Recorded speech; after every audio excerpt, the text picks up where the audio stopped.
বিদায় নিবেন আমাদের থেকে সালেসিয়মের বড় ভাইরা,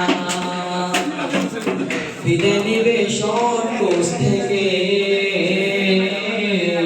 বুকে অনেক ব্যথা নিয়ে, বাগরূপের পক্ষ থেকে তাদের জন্য দোয়া রইল রে। বিদায় নিবে আমাদের থেকে সালেসিয়মের বড় ভাইরা, দীর্ঘ বছর স্নেহ করে চলেছে আমাদের সাথে।